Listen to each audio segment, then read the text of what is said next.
Today, we're going to be talking about pills.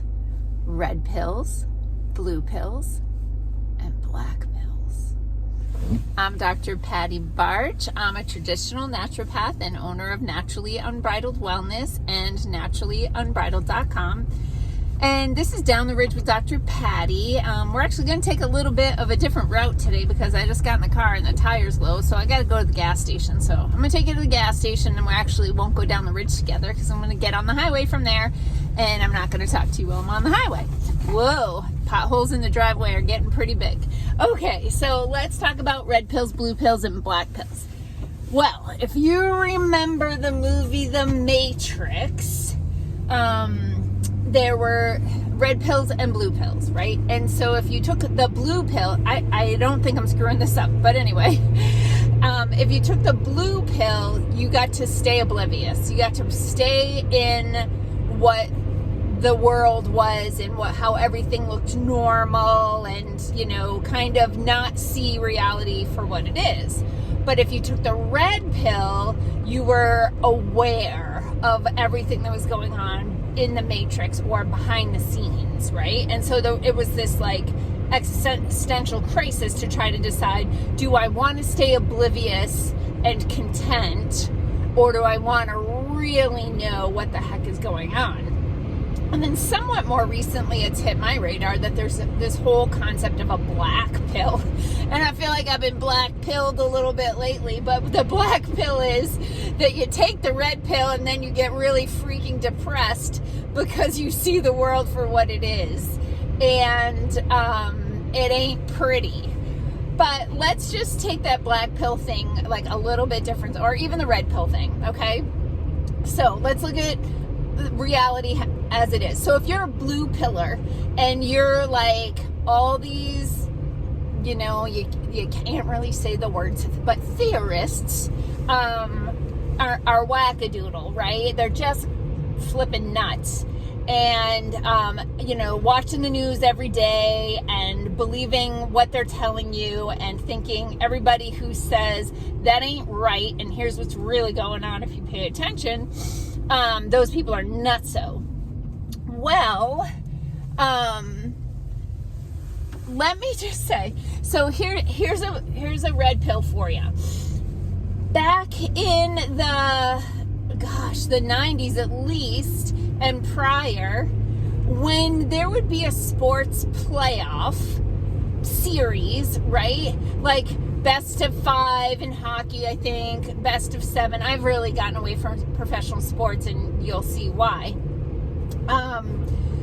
There would be a series of 5 or a series of 7, and you'd hear about a sweep, right? Like the Red Sox swept the Yankees in 4, and the Celtics swept the Lakers in, I don't know how many, 3, I don't know, whatever. Sweeps stopped happening. Why do you think that is? Do you think, the teams are just so freaking competitive? Because all of a sudden, you'll see, one team might be, 1 game away from winning the series or sweeping the series. And next thing you know, there's a lot of referee calls against that team for the next X amount of games until it comes down to the final game, and then somebody gets to win it. And why would that happen? Why would across professional sports there be this situation where nobody sweeps anybody anymore? In fact, nobody wins in 75% of the games. It always, always, always goes to the maximum amount of games allowed for that series because of advertising dollars. The advertisers run the world, right? These people are like, well, if we let this sweep happen, we're missing out on 3 more nights of millions of people watching our paid advertising. So those people aren't going to go back to just watching The Bachelor or whatever, right? Or they are if the games are done. So they always make the playoffs go X amount of games. So maybe there's some validity to the the actual season. Who knows? Probably not. But But, you know, pay attention. If you look back over the past, I've been saying this to my husband for like 15 years, that there's no more sweeps. Every freaking playoff series goes the maximum amount of games. If that is your first red pill, welcome to the club. So I got black pilled a lot over the 3-day New Year's weekend because I went down a bunch of rabbit holes about cyber attacks. But also, I was just texting back and forth with a friend about how messed up things are. And hello, neighbor. Nice dog. And I was like, yeah, he said something about the NFL because the Packers and Vikings were playing, which is a big rivalry or whatever. And we talked about like, oh, the NFL is so messed up. And I'm like, you know what's messed up? Emergency medical technicians, EMTs, that ride in ambulances and go into life or death situations and literally save lives, right? They're administering life-saving drugs on the spot, sometimes on the move in the back of an ambulance. They're stopping people from bleeding to death. They're clearing blocked airways. They're doing CPR. They're doing, I can't remember the words, clear, defibrillation.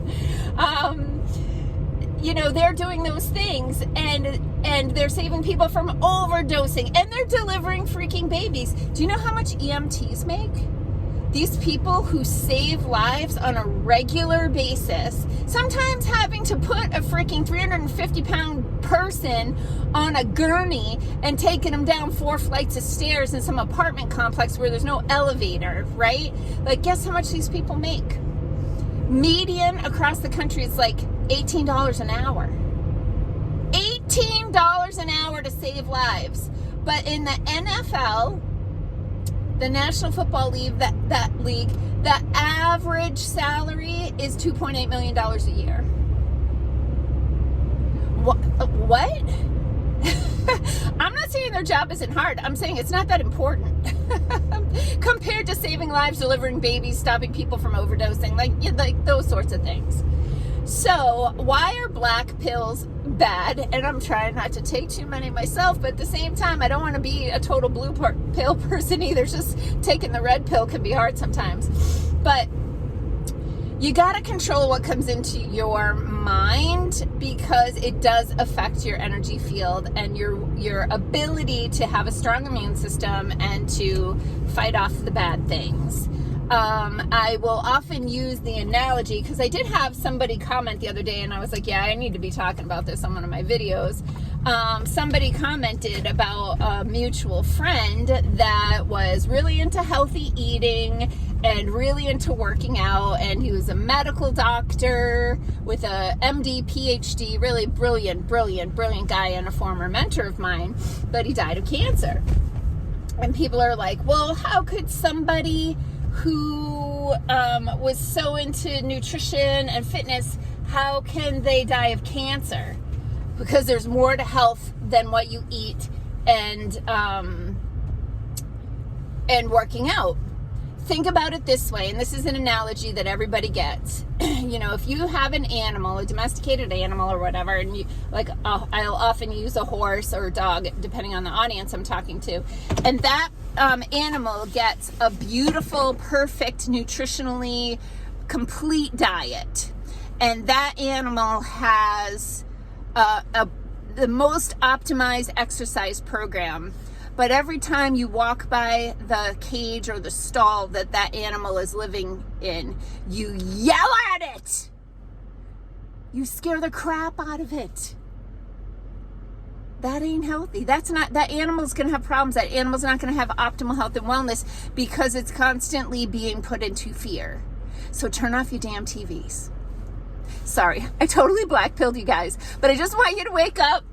Be aware that you're being told a bunch of BS, and that start growing your own food and taking care of yourself and drinking water and all the things I talk about. I'm going to make the rest of this week a little happier. So peace out, peeps. Have a healthy day.